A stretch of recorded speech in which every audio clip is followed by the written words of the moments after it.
Ladies and gentlemen, welcome to the show.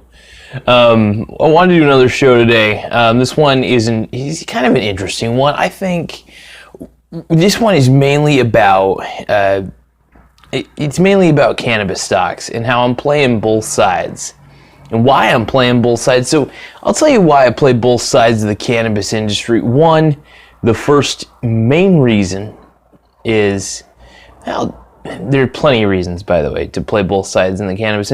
First reason is it's so bloody volatile. And because it's such a volatile industry, it goes up and down so rapidly. So you're able to play both sides when the advantage suits you. So what I do with the only cannabis stock I've been doing this really truly with is Aurora Cannabis, and I love to bring them up as an example. So Aurora Cannabis, in my opinion, is either a money maker, a real money maker, or a big bust.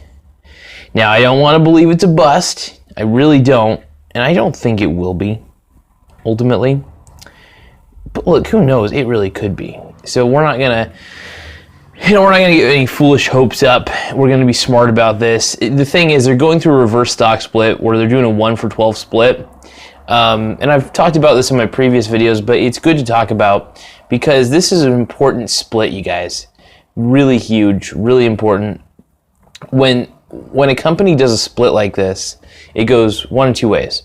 First way is, and sadly enough, it pisses me off when a split like this happens because a lot of millennials, it's the most held stock on Robinhood by millennials, Aurora Cannabis.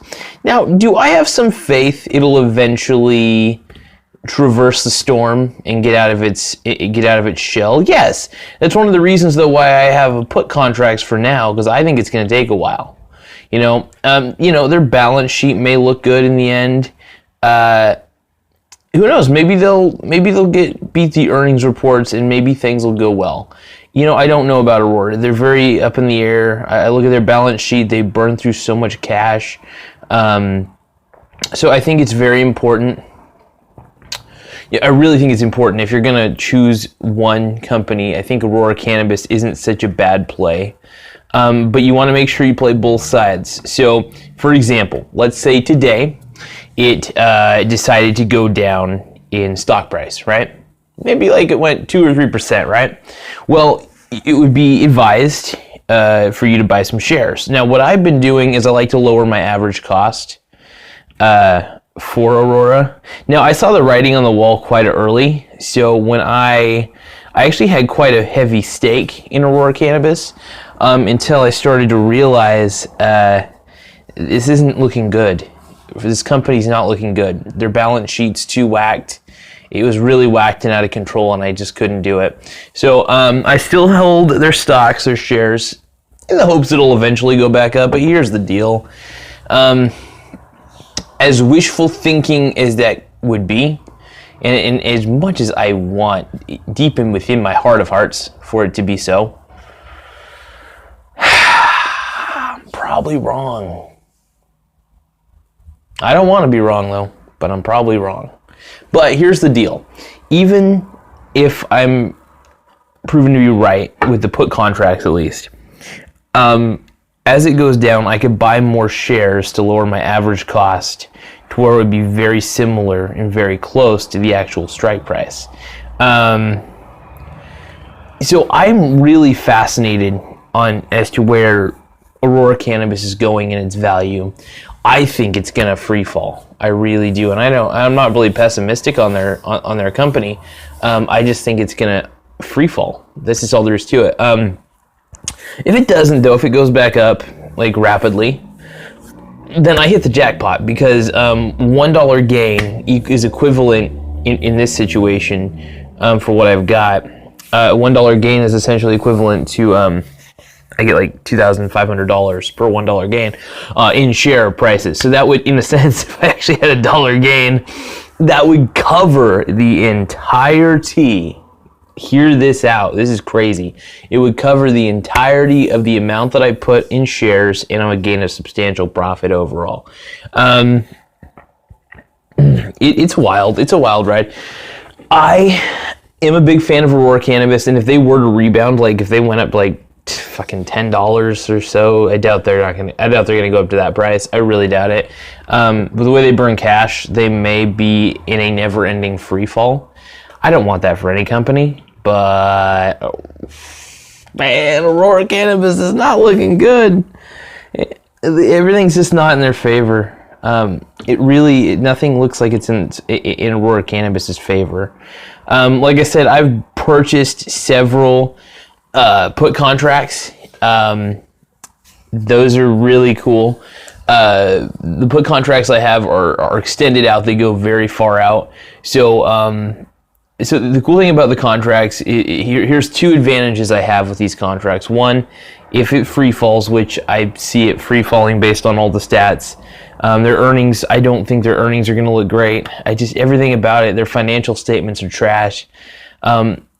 They're a good company, though. I mean, I think they really are a good company deep down. Their production ability is incredible, but they spend too much to produce, and there's not enough sales. So it's like you got to have the sales, and there's a lot of legal limitations that are barring Aurora Cannabis. Now, like I said, when Aurora Cannabis goes down in price, I'm always there to buy the shares at a discount.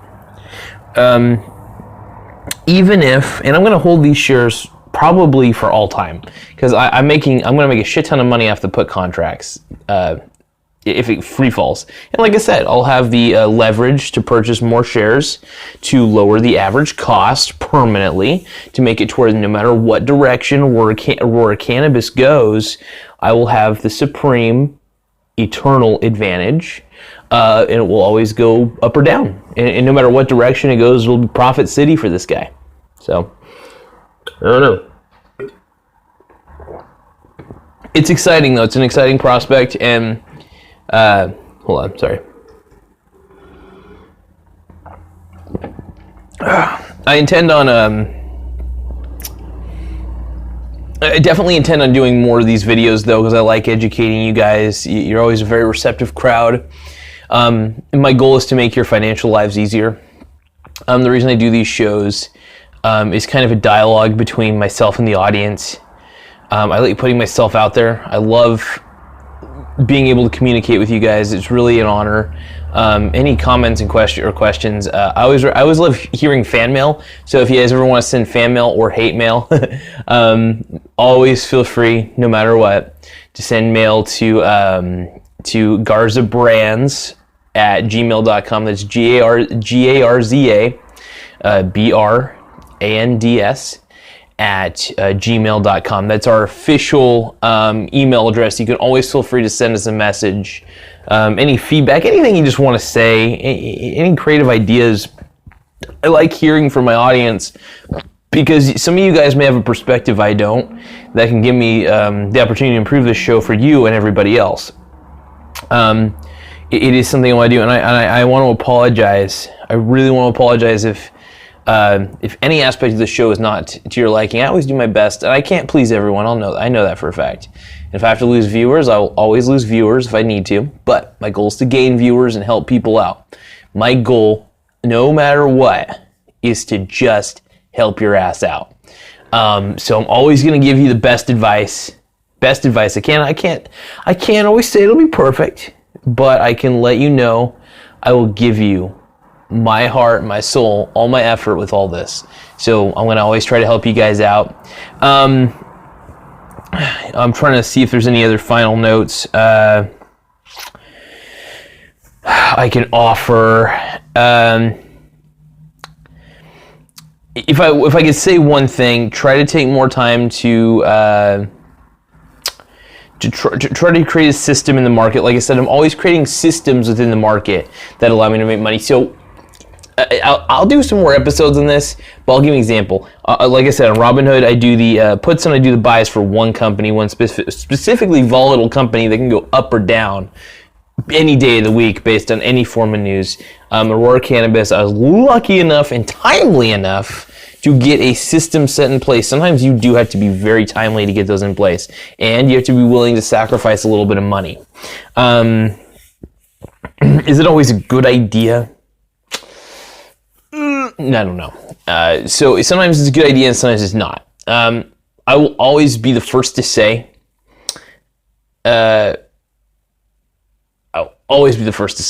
everybody, and I want to see, what am I getting at? Sorry, it's been a long day. I'm trying to make sure, I clear my thoughts real quick. Make sure, if you can, to play it safe, but also play it risky.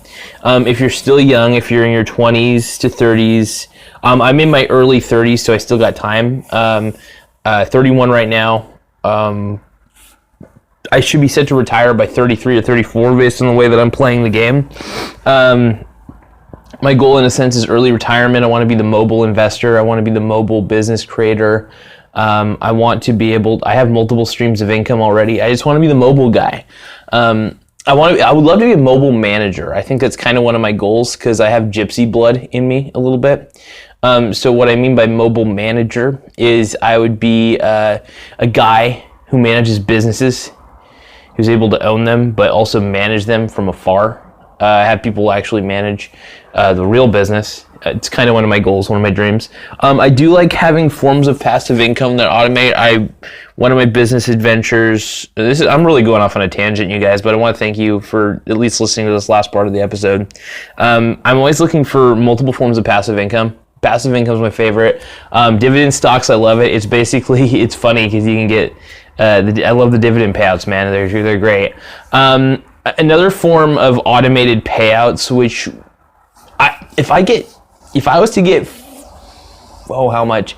If I ended up getting about, let's say $10,000, $20,000 from all the options contracts I have in total, one of my goals is to buy, and this may be a fool's errand, but I want to buy ATM machines that are like $2,500 per ATM machine, because there's actually some decent ones out there, but you can get them for dirt cheap.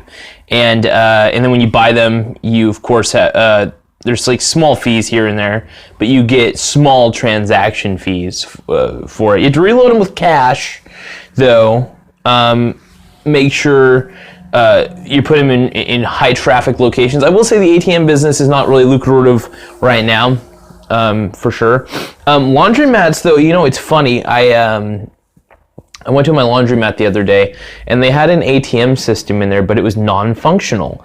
And I just thought about it. I was like, there needs to be more ATMs in this freaking town. It really does. And, sometimes there's other things that go into it too. Sometimes you have to pay, I think, like some sort of marginal fee to lease the space to the owner.